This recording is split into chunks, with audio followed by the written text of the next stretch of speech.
Did you guys see Matt McLain getting more action over in center field? Yes. I know they talked about that. They put a That's bid out on that terrible. yesterday. That's terrible. You don't like that? No, I don't like it. We have the one injury-prone guy on the roster out in center field. I'm good. No, thank you. DH him. DH him for all I'm concerned. Or keep him at second base. That's you get two options.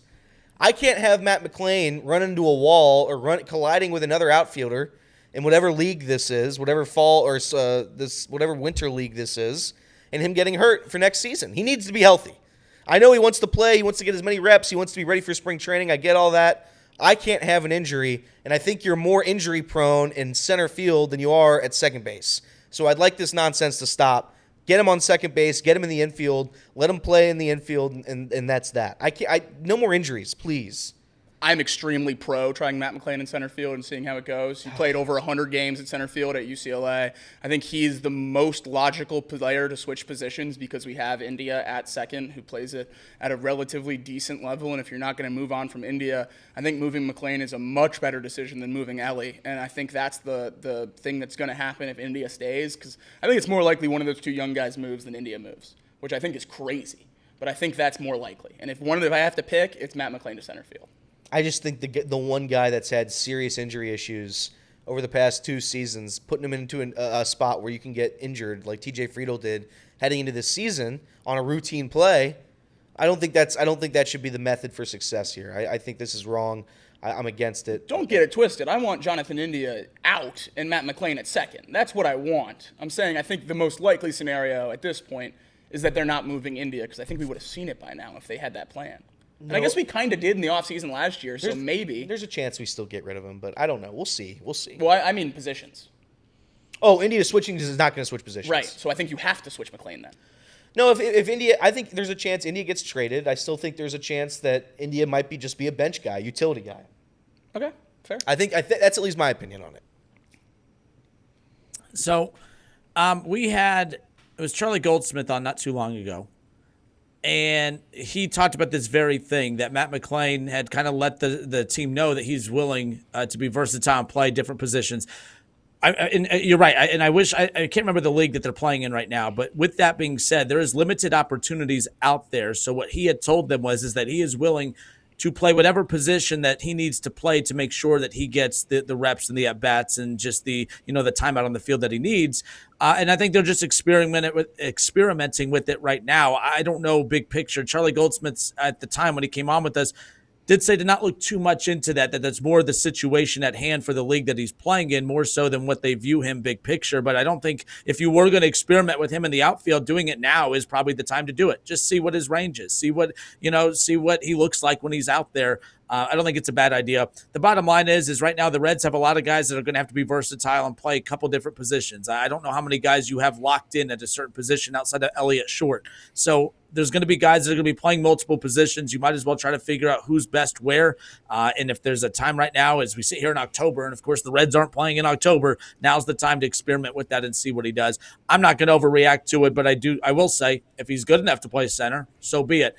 Elliot, the only thing me and you will keep disagreeing on is, and maybe you too, Jacob, I just can't keep operating under the fear of a player getting hurt. Because that's yep. But you're not wrong, by the way. You do want to take a player that's been injury prone and then go put him in a spot where the chances of getting hurt increase dramatically. I get your concern, but for right now, just from a pure talent standpoint and what he means out on that field for them, I just want him out there. I want him anywhere. I try not to base everything off of fear of a player getting hurt, because I think it's obvious. Yes, he's good when he's not hurt. Okay, let's just I'm just assuming he's going to be out there and go from there. But you're not wrong for being concerned about it. I just try not to let it cloud everything I have to think about a particular situation with this. We'll see what happens, because a lot of guys were hurt last year. A lot of guys were hurt. So there you go. And that's the point that I think is always brought up with India, is you have to hold on to him because you don't know if McLean can play 162. And I don't like talking about that. I side with you. I don't want to think about injuries. I want to operate as if our starters are going to be out there, and that's how I'm going to operate, at least in my own mind, is that these guys are going to be willing to play, because injuries happen to everyone, and they can be as predictable or as unpredictable as they come. I mean, you could see it coming a mile away. I mean, who knows how many times guys have gotten hurt on existing injuries, and you could have predicted it. I mean, I could probably tell you right now, Nick Lodolo is going to be hurt at the end of next year, and it's not crazy to predict that. But you also could have freak injuries to guys that have played a ton of games their entire career and never been hurt. So I'm not going to rely on injuries to, figure out or how to construct the roster around whether or not guys are going to be hurt. I just don't like to operate that way. Is it smart? Maybe. Is it winning baseball to consider those injuries? Probably. But with a team that I know isn't going to spend, I'm not willing to buy backups, basically, which is what I think thinking about injury leads you to do. It's fair. Yeah, and because the bottom line, too, is when injuries do happen to these key players, there's not a whole lot of depth behind there anyways. Again, it's just but that's the concern when it comes to that, no doubt. I mean, you said that you guys aren't going to play to cater to injuries. You can't be afraid of all the injuries for the Reds and stuff. Wouldn't you want to at least limit the chances, though? Like, I'm not scared of – like, you can't be scared that Matt McLain's going to get hurt. He has to play games.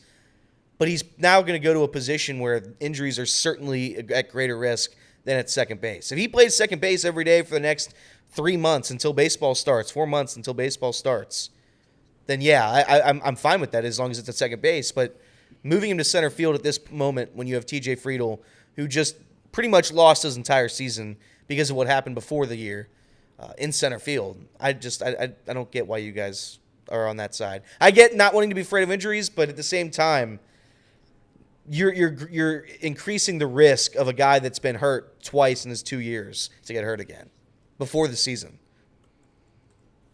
I think even if you talk to Francona or guys I don't think they think that way, though.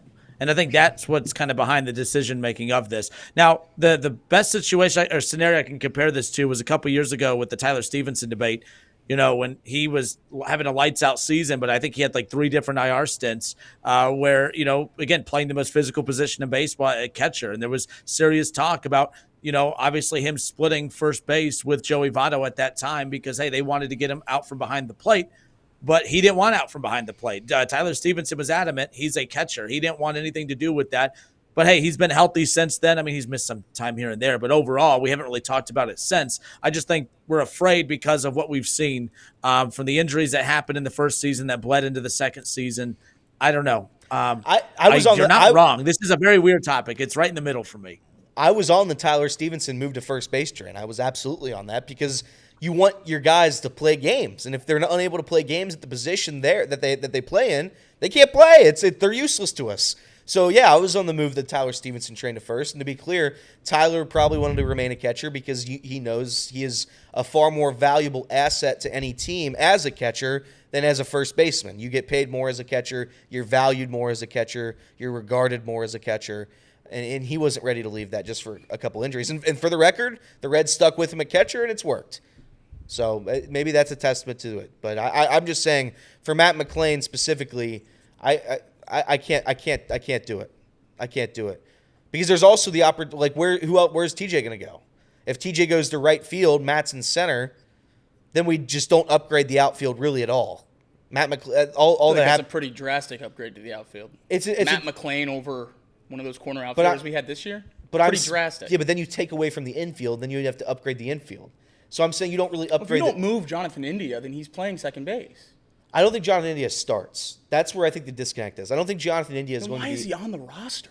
Because I think you need. I don't have an issue with him being a utility guy. I guess that's the disconnect. Then I would just never ever invest in a utility guy of that level ever. That's fair. But the Reds the Reds. Do you think the Reds need a third baseman? I think they do. Who's playing third this year? I would like them to get a third baseman. I don't think that happens if India's on the roster. That's where I think we're gonna see some moves made this winter that hopefully clears this all up. I'm hoping that's what happens. Am I gonna bet on it to happen? No, but I hope that's what happens. I think the Reds need to sign a corner infielder, whether it's first or third. One of the two needs to be locked up with a much better position, much better player. 100%. And if they want to put all their chips in the CES basket, I guess I'm fine with that. Invest in third base. I'm not fine with that. If they invest in third base, then I would be fine with that. In that situation. But you have Candy to deal with now. Who can't move. You can't do anything. And And we'll see. I just will see. I think you need a right fielder. With how bad Noelvi looked at third, would you even try worrying about the outfield? Or do you just lock him in on figure it out? Noelvi Marte shouldn't, as of this very second, shouldn't be starting on the Reds opening day roster. I do disagree there. I don't think Noelvi Marte. He didn't show me anything last year. He was terrible defensively, and he shouldn't be guaranteed a spot. But I think right now he's the best third baseman on this team. If they don't make a move, to be clear, he will. I mean, today, now, Yes, then yes, he would be at third. Then he would be at third base. But I'm saying if you sign somebody, Noelvi Marte should not start the season on the opening day roster. No way. Opening day roster, I definitely disagree. But opening day third baseman, I don't. He should not. That should not be your only plan. And if you're not going to go out and get a top market guy to start at third base, which I don't expect them to, at least bring in someone that's a respectable competition for him. Don't just hand him that spot after this season. You have to give him someone to fight against, someone to work with. It was nice to see Noelvi and Ellie and Candelario down in the Dominican with Francona. Yep. Good sign that they're all, working together, at least focused on the season and all that good stuff. So we'll see. But, a lot of questions about this Reds starting lineup, and a lot of it does stem from injuries. If I were the Reds, I'd address three things. You need a right fielder. You need somebody at least on the corners. And then I would go out and get a starting pitcher. I agree. Those are my three. That's my Christmas wish list: outfielder, in middle or a corner infielder, and then you have a starting pitcher. That's what I want for the Reds to do this offseason. That's all I want. They already checked box one for your offseason wish list. They got Francona. Yeah, that was the start. That was the big one. That was a big one. Because we didn't think that was possible. No. And now you got to continue. You got to keep the ball rolling. The worst thing the Reds could do at this point is stop this momentum because coming off one of the most disappointing seasons I can remember, we somehow have off-season momentum. The fan base is excited. Yeah. There's some optimism in the city. Not something I expected at all when that season wrapped up. So they need to seize this opportunity. It's clear you can't solely rely on the guys that we have. Rely on those guys. So you need to go out, make a couple more moves. You're going to have to spend $75 million, roughly $70 million, somewhere around that number, I'd imagine. And you're going to have to try to be competitive this season. Add a couple guys. You still have Ellie. You still have Matt McLain. You still have TJ Friedel. You still have Spencer Steer. You still have Tyler Stevenson. You still have guys that are your core. You still have your core. They just need a little bit more help from outside the organization. No disrespect to Reese Hines, but he can't play every day.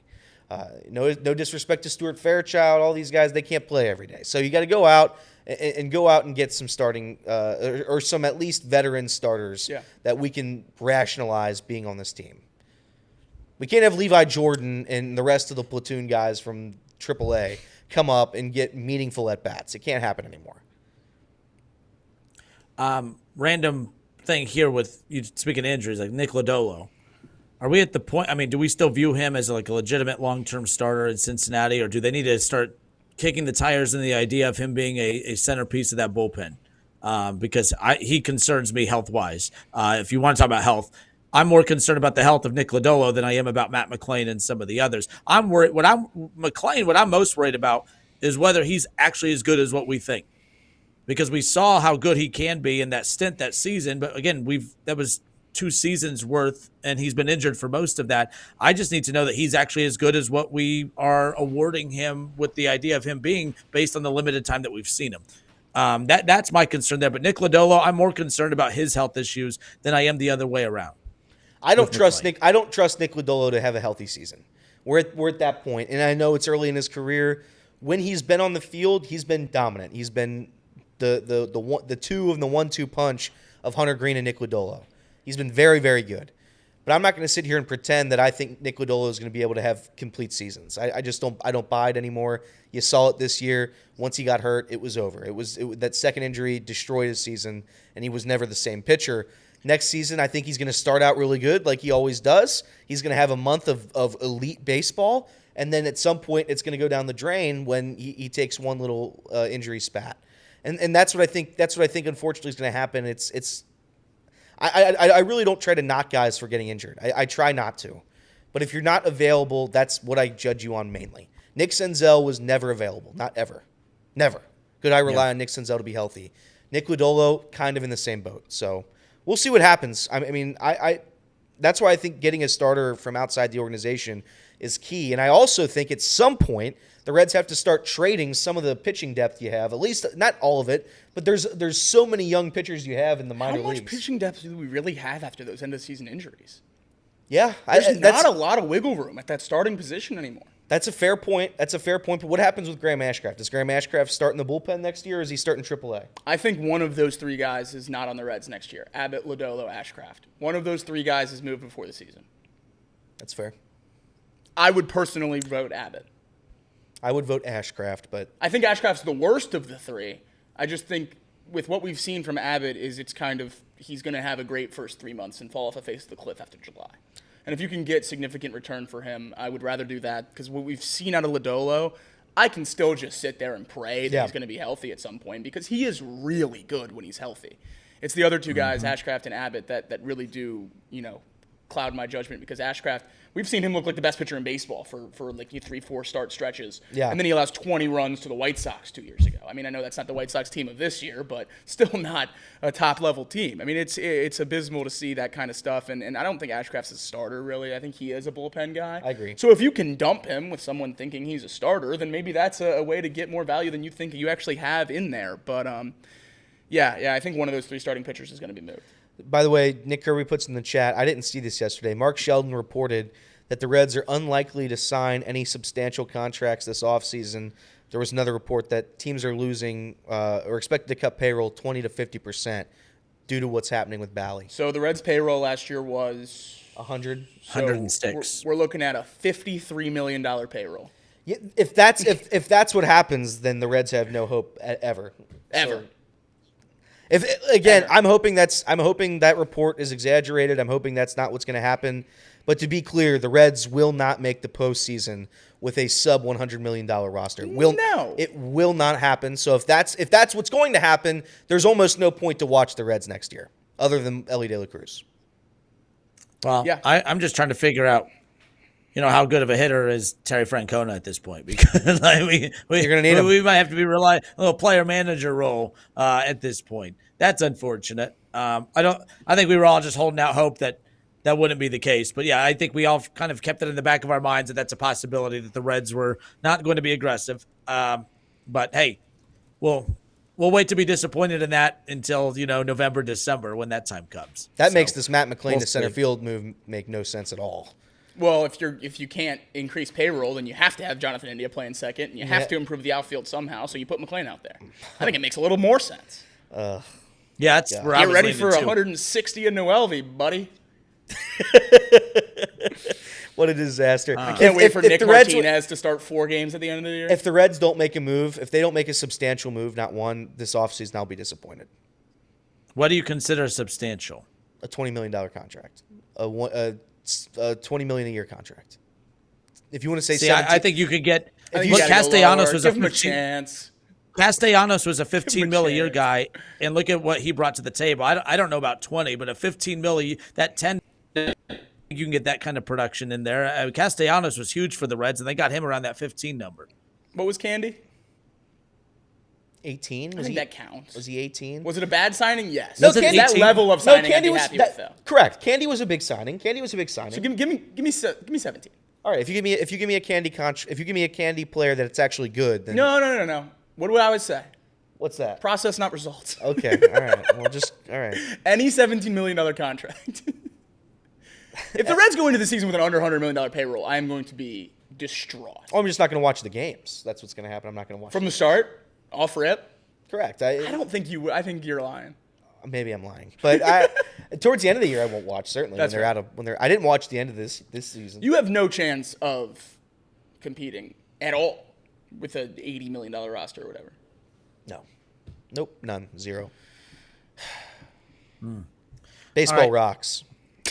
It's that, yeah. I mean, Trace's argument about that stuff too is spot on. We just try to put it off. We compared it to mid-major basketball yesterday too, or college. What did we compare it to it yesterday? College football. College football. Yeah, we compared it to college football, where it's like, hey, if you're an Ohio State or Alabama fan, you're the Yankees and Dodgers. But man, if you're the, I don't know. If you're the Illinois of the world, you're having a cute little season. If you're the Indianas of the world, you're having a cute little season. But hey, Rourke, I mean, he's going to look really good in a Buckeye jersey next year, wherever else that can afford him. Who knows? But yeah. All right. Well, do you guys have anything else to close out today? No, you're good, brother.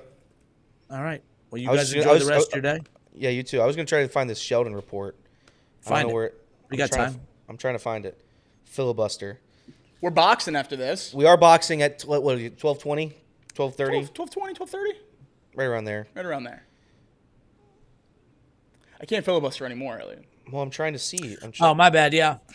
Well, you're looking that up. Did you see? I don't mean to jump to the NBA, but I am real quick. That the NBA did fine like $100,000 to the Sixers based on the handling of Joel Embiid.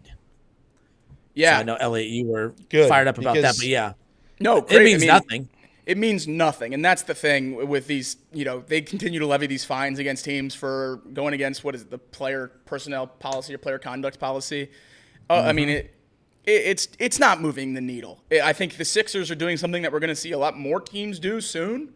And it's, all right, fine us. I dare you. Because I'd rather pay a $100,000 fine than not have Joel Embiid in the Eastern Conference Finals. So I'm going to rest my guys and take these fines on the chin and hope I'm healthy at the end of the season. It's crazy, but I honestly applaud these teams for calling the NBA's bluff. I know as fans we all want to see, more star players playing more games, but if these star players, if resting players in game 1 through 5 directly results to more star players being healthy in the playoffs, I'm all in on it. I guess I am too. By the way, I found it real quick. Last winter, the Reds spent north of $108 million on free agents like Martinez, Pagan, corner infielder Jamier Candelario. Although a payroll figure for 2025 is not known yet, it would seem unlikely that Krall spends big on the open market again. I don't see. I didn't take away that means the Reds aren't going to spend. I think that just seems like an opinion from Mark Sheldon, which is fine. But it's I don't think that means that they're just out. I think they're gonna make some move. I didn't take anything massive away from that quote, unless there's another one I'm missing here. I don't think they're going to touch that 160 mil marker that they did back in 19, heading into 20. But I still think, I mean, if you go above what you had last year, if you get to that 120 range, I mean, there you go. It's an increase, right? I think what's the average? I think the average the league is spending in the middle is about that 140 range, and I don't think they're going to touch that. But I think 120, if they spend money, would put them there. As long as they don't cut payroll, I'll be okay. Do not cut payroll. Do not do it. But that's it. Now that's it, Kinner. Sorry. Who would you cut? If you cut payroll, who would you be cutting? Well, there's not many options. A lot of options. expiring contracts. You would just not be filling those slots. Correct. The payroll's gonna go down from that at the start of the offseason. Yep. And then you'll have to. I'm saying if they anyone don't is add, they will be below. But they wouldn't be losing anyone of substance, though. I mean, Nick Martinez. Right? Nick Martinez. Okay. Some pieces in the bullpen. I mean, a lot of the big signings in the bullpen didn't even pitch this year. I mean, Pagan didn't pitch much this year. Kirby believes that the Reds are going to make a lot of trades. I agree with him. I think there are going to be a ton of trades this season, and that's more than fine by me. He says 3-4 players from the big league roster get moved. I love it. I would love it. That would be awesome. I would love it. Fun shakeup. All right, good stuff. Little Reds talk in October, and it's not about the World Series. Classic. One day, probably not. One day. Bottom line is, I want to be depressed about all that, but like at the end of the day, Terry Francona, we feel like winners right now. That's all that matters. That's right. We feel they look at the White Sox. They just announced who they have as manager now. Do you think that those fans are feeling like, oh man, we're going up from here? No, I really thought he was going to be our manager. Yeah. And the Reds could have hired a lot of Skip Shoemaker and others, and it would have been like, okay, cool. Good, it's a name we're familiar with. He'll do something different than David Bell. Let's see what happens, and we would have moved on from it. I don't even think we bring it up. But at the end of the day, no matter how depressed or how negative we get about the Reds team, we keep going back to this idea of, well, Terry Francona he's here for a reason, so we can't get too down because he's not coming here to lose. So, That's right. We'll see.